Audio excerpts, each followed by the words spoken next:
Welcome to the Deep Dive, the place where we take complex topics and, well, we give you the ultimate shortcut to being well-informed. Hey there. Today we are discussing a skill that really separates the successful learner from the frustrated one. It's called metacognition.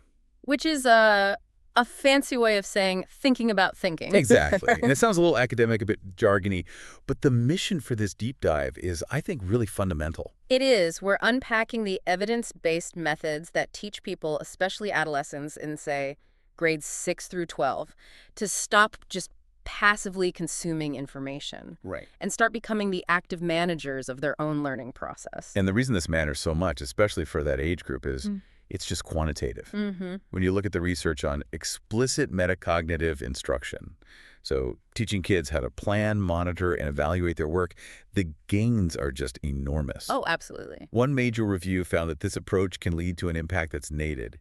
It's equivalent to almost 8 months of additional student progress. 8 months. You literally fast-track a student by teaching them how to drive their own brain. It's the highest leverage intervention we have, and it really underlines why we can't just, hope kids stumble upon these skills. Right. And our sources are clear on this. Metacognition has 2 essential linked parts. You can think of it like a personal learning toolbox. I like that analogy. So what's in the toolbox? Okay, so the first part is metacognitive knowledge. That's knowing what strategies exist, what they do, and, crucially, when they're the right tool for the job. So knowing that just rereading your notes is a pretty poor strategy for memory. Exactly. But that self-quizzing is super effective. That's knowledge.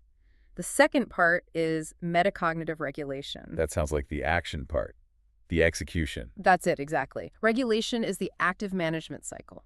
It has 3 phases: planning before you start, monitoring your understanding while you work, and then evaluating the outcome to figure out what to do differently next time. And a key point here is that these skills, they can't just be taught in a vacuum, right?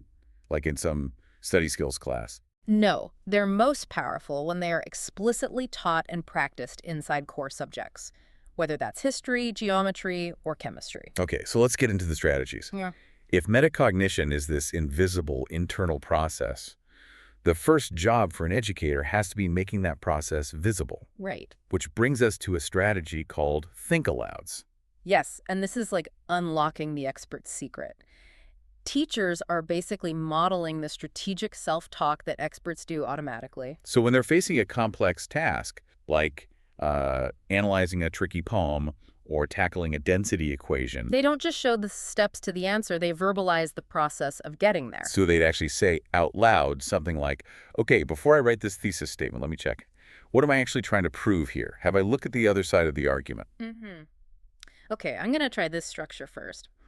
Actually, that feels a bit weak. Let me pause and try a different approach. That's so powerful because it teaches students the conditional knowledge, the why and the when. Yes. And it shows them that even experts get stuck, but they have strategic moves to get unstuck. The goal is that students start to internalize that expert self-talk. But how do you stop that from just being the teacher talking to themselves? How does that skill actually transfer to the student? That's the next step. You shift from the teacher's monologue to an interactive dialogue. You use metacognitive questioning. Ah, so once the process is modeled, the questions turn to the student. Right. You're probing how they're thinking, not just what they know. So instead of asking, what's the capital of France? You might ask, how did you decide on that strategy for this research question? Precisely. Or, after a student makes a mistake, asking them, so why do you think your first approach didn't work? It just normalizes reflection. And I imagine that gets even more powerful when you do it in group. Exponentially more. You're promoting what we call social metacognition. Because suddenly you have to actually articulate your plan to someone else, which is the ultimate test of whether you really understand it. It forces that clarity. And the gold standard here, backed by a ton of research, is a method called reciprocal teaching. Okay, tell us about that. So this involves small groups where students take turns leading a discussion about a text. The key is that they explicitly practice 4 metacognitive moves: predicting, questioning, clarifying, and summarizing. Reciprocal teaching is fascinating. By forcing students to predict and question the text, they're actively monitoring their own comprehension. And regulating the group's focus, all in real time. If a student says to the group, hey, can we clarify this paragraph? It's confusing. That's them identifying a clunk, a point of confusion. And then executing a fix-up strategy. It's hands-on, self-monitoring in action. The effects on reading comprehension and independence are just profound. Okay, so if that first phase is all about making thinking visible, the next one seems to be about providing concrete tools for the doing part. Yes, the forethought and the performance phases. We have to scaffold the planning process. Right. Middle and high schoolers are kind of notorious for having these vague goals, like, I want to do better in history. Which gives them absolutely nothing specific to do. But if we're asking them to plan out these complex tasks, aren't we just adding another layer of busy work? We are, unless we give them really high-impact tools that actually simplify the cognitive load. So we teach them to turn those vague goals into SMART goals. Specific, measurable, achievable. Right. So instead of just get an A, the plan becomes spend 30 minutes every evening reviewing my notes and writing 2 possible essay questions. And tools we all know, like KW Old Charts, are actually incredible for this. They really are. The K What You Know activates your prior knowledge. And the W What You Want to Know forces you to set goals before you even open a book. And that leads right into using graphic organizers. These aren't just for, making pretty notes. They're cognitive tools. They help you externalize your thinking. A Venn diagram, or a cause and effect chart, forces you to actually examine the relationships between ideas. I love the example of using a concept map in a science class. The student draws it at the beginning of a unit. And then revisits it later to add to it or even correct it, showing how their understanding changed. Yes. That act of revising the map is a physical manifestation of their metacognitive growth. It's brilliant. Okay, so now we pivot to that crucial self-monitoring phase, checking for clicks and clunks during the learning process. And the core insight here is that just being aware you're confused isn't enough. That awareness has to trigger an action. So hitting a clunk, realizing you don't understand a sentence, that's only step 1. Step 2 is the self-control part. Actually implementing a fix-up strategy. Rereading the paragraph before, looking up that key term. That's the management skill we want to build.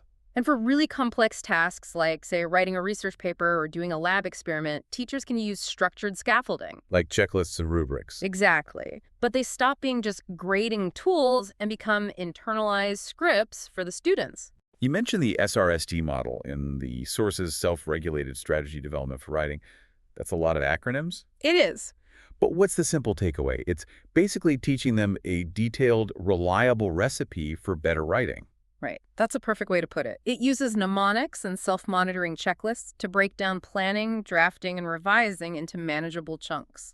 So the teacher models the whole process. Even voicing the internal struggles, like, I'm not sure if this paragraph flows, so I'm going to use the checklist step that tells me to reorder my ideas. And by internalizing those steps, students gain this huge amount of independence. And their writing quality improves way faster than with typical methods. So we've planned, we've monitored. Let's talk about the last phase, evaluation and reflection. This feels like where the learning really sticks. It is. This is where you turn a single experience into wisdom about your own process. Reflection just supports better decision-making next time. You want students analyzing the how of their performance, not just the what. And the tools here are fantastic. They're metacognitive journals or learning logs where students write about which strategies work for them. And which didn't. But the tool I found most intriguing was the exam wrapper. I had never heard that term. What did that actually look like? Exam wrappers are just genius because they force that direct link between effort and outcome. Okay. So when a test is handed back, students fill out a form before they even look at their grade. They have to reflect. How did I study for this? Was I just rereading or was I actively practicing? Wow. And what sections were a problem? Yes, and most importantly, what is one concrete change I will commit to making for the next test? That immediately disrupts that impulse to just blame the test or blame the teacher. It completely shifts the locus of control. It forces them to look inward and critique their own preparation, a mindful self-evaluation. So beyond seeing better grades, how do educators actually measure this kind of growth? It feels kind of squishy. It can feel that way, but there are 3 primary ways we can track it. The first is the formal route, self-report surveys. Okay, tools like the Junior Metacognitive Awareness Inventory ask students to rate statements about their habits, like how often they check their own understanding. You can quantify that progress. And then you have the more practical measure, like rubrics and observation. Right. That moves past what a student says they do and focuses on what they actually do. An observer uses a rubric to note if a student is adjusting their strategy mid-task, if they're persisting through a challenge. But the most powerful evidence must be the qualitative shift in how students talk about their learning It really is. It's the difference between a student saying, I don't know, I just memorized it. versus a detailed explanation of their process. Precisely. They move from these vague statements to, well, I knew I struggle with vocabulary, so I made flashcards, and when I got some wrong, I went back and reread those specific sections. That is a student who has become an independent learner. And that's the goal. This is where that idea of assessment meets a growth mindset in a really beautiful way. Let's talk about that case study from Epping Secondary College in Australia. This is a perfect example of how to institutionalize metacognition. The educators there, they co-designed process rubrics with their ninth grade students. By collaborating with them. Yes, so they created this shared common language for learning. The students knew exactly what metacognitive excellence looked like. And what I found so profound was the specific grading change they made. The not yet grade. It's so simple but so powerful. If a student hadn't mastered a skill, they didn't get an F. They got not yet. That language choice just fundamentally changes the game. It signals that learning is a journey, not a final judgment. Exactly. It reinforces persistence. It encouraged students to go back to that process rubric, reflect, and adjust their strategies until they reached mastery. This deep dive really makes it clear. Metacognitive instruction isn't some add-on. It's like the core operating system upgrade for a teenage learner. It is. It creates these resilient, independent thinkers. And the framework is totally universal. In math, you have Polya's four-step model: understand, plan, solve, reflect. In science, you see these specialized metacognitive lab sheets that force students to plan their investigation and reflect on whether their hypothesis was sound. It applies everywhere. And like we said at the start, students who master these skills just consistently outperform their peers. They learn faster and deeper because they know how they learn best. And that brings us to the ultimate payoff for you, the listener. Consider this. The core skill we're talking about isn't just about getting answers right. It's about becoming a detective of your own brain. The ability to continually ask, how can I approach this task? Is my current method working? And what can I do better next time?